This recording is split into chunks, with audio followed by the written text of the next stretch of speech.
clash of the short print titans. Who is hockey's Honus Wagner? Bert Corbeau versus Sprague Cleghorn. It's always fun to imagine those classic schoolyard debates. Whose dad is stronger? Which player is the best in the league and within the hobby? It's about who reigns as the rarest card. These timeless debates find their way into every aspect of life, and the sports card world is no exception. So, when that question arises here, the stakes are clear. Which card truly takes the crown as the rarest in their respective sport? In baseball, it's undoubtedly the T206 Honus Wagner. But in hockey, the rivalry heats up between two rugged icons. Is the much-talked-about Bert Corbeau the reigning champion of scarcity, or is Sprague Cleghorn his relentless adversary? Bert Corbeau's card belongs to the iconic 1923-24 William Patterson V145-1, a landmark hockey card set with approximately a dozen or so known copies exist, and only 8 graded by PSA. While the Sprague Cleghorn's card comes from a lesser-known 1924-25 Maple Crispet V130, a somewhat lower-tiered set to some, his card vastly rarer, with only 2 or possibly 3 copies are known to exist, with only 1 graded by PSA. Both Bert Corbeau and Sprague Cleghorn are like mythical heavyweights, each represented as the most desirable short prints in their respective hockey card sets. Their rarity alone fuels their allure, making them coveted gems. And while most collectors may never own one, the legend of discovering one at a garage sale at the bottom of a dusty old box is often a dream we've all had. In the hobby world, though, rarity doesn't automatically mean value. It has to resonate with collector demand.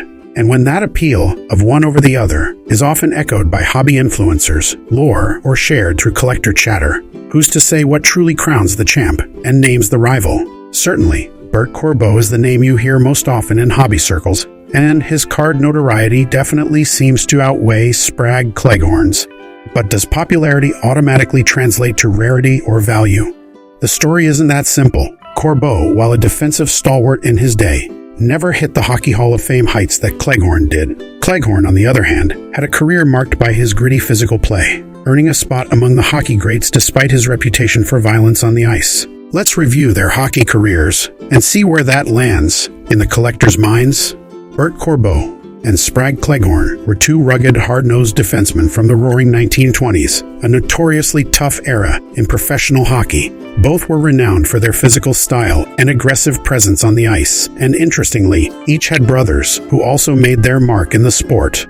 This family connection can sometimes influence their popularity, as the last name often brings recall, but isn't always attributed to the right brother. Here's a comparison that sheds light on some of their playing similarities and shared impact on hockey. 1. Brothers in hockey.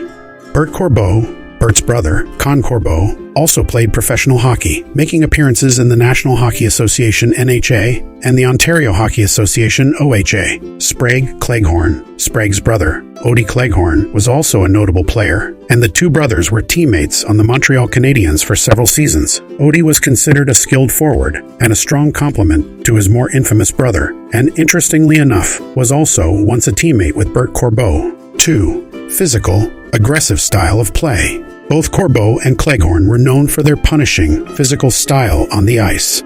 They were not just players, but enforcers, often intimidating their opponents and engaging in rough play. Bert Corbeau, known as one of the toughest players of his time, Corbeau was a defenseman who never shied away from physical altercations or fighting. Sprague Cleghorn. Sprague Cleghorn was a force to be reckoned with, both feared and infamous for his violent style of play. As a defensive forward, he combined aggressive, borderline brutal tactics with an impressive ability to rack up points. In fact, his relentless style earned him a notorious reputation as one of the dirtiest players in hockey history. One of the more well-known incidents involving Cleghorn occurred when he struck Lionel Hitchman of Boston Bruins over the head with his stick, resulting in charges of aggravated assault. His frequent outbursts of violence on the ice led to numerous altercations and penalties. Perhaps his most lasting legacy stems from the Lady Byng Trophy itself. Evelyn Byng, an avid Ottawa Senators fan, disgusted by Cleghorn's vicious playing style, is said to have donated the Lady Byng Trophy in direct response to his on-ice antics, an award created to honor sportsmanship and gentlemanly conduct, 2 qualities that Cleghorn certainly did not possess. 3. Stanley Cup champions. Both players achieved success on the ice and were part of Stanley Cup winning teams. Bert Corbeau. He won the Stanley Cup with the Montreal Canadiens in 1916, becoming a key part of their defense. Sprague Cleghorn. He won 3 Stanley Cups in his career, and his tough style and point accumulation were instrumental in his success during those years. 4. Tragic ends. Both players also had tragedies associated with their post-hockey lives.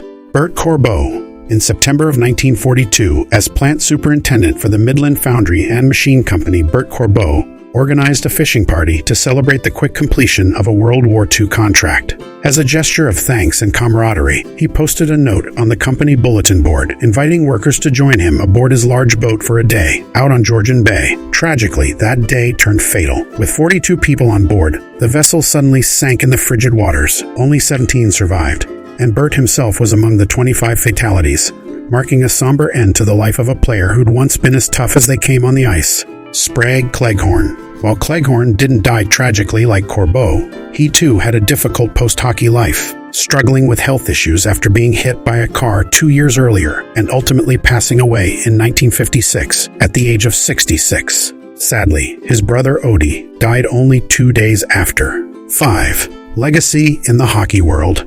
Both players left significant marks in hockey history, largely for their physicality and influence on the game in its early years.